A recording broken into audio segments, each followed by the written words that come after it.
Hello అండి అందరికీ.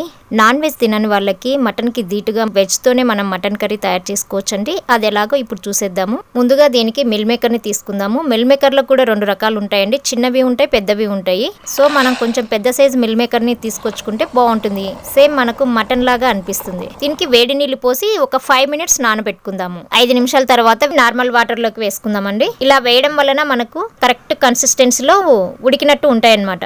ఇప్పుడు వీటిని చేతితో పిండేసుకొని మనం పక్కన పెట్టేసుకుందాము. ఇప్పుడు నెక్స్ట్ ప్రాసెస్ చూద్దాము. స్టవ్ మీద ఒక పాన్ పెట్టుకొని 5-6 జీడిపప్పులు, సగం ఎండు కొబ్బరి ముక్కలు కట్ చేసి వేసుకోవాలి. అలాగే ఒక అనాస పువ్వు, లవంగాలు, చెక్క ఇవి కొంచెం వేగిన తర్వాత ఒక 1 స్పూన్ గసగసాలు, 1 స్పూన్ ధనియాలు వేసి డ్రై రోస్ట్ చేసుకోవాలి. ఇవి చల్లారాక ఇందులో కొన్ని నీళ్లు పోసి పేస్ట్ లాగా చేసి పక్కన పెట్టుకుందాము. నెక్స్ట్ అదే పాన్ లో తగినంత ఆయిల్ వేసుకొని అలాగే ఉల్లిపాయ ముక్కలు, కరివేపాకు, పచ్చిమిర్చి వేసి ఫ్రై చేసుకుందాము. ఫ్రై అయిపోయిన తర్వాత టమాటో ముక్కలు వేసి ఉప్పు, పసుపు, కారము, అలాగే కొంచెం గరం మసాలా, 2 స్పూన్స్ అల్లం వెల్లుల్లి పేస్ట్.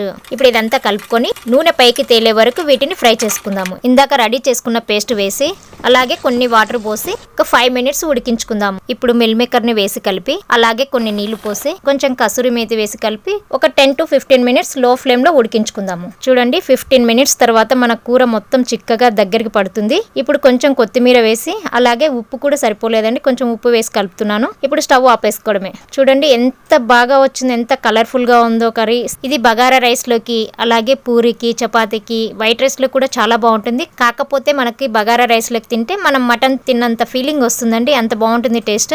మీరు కూడా ఒకసారి ట్రై చేసి చూడండి.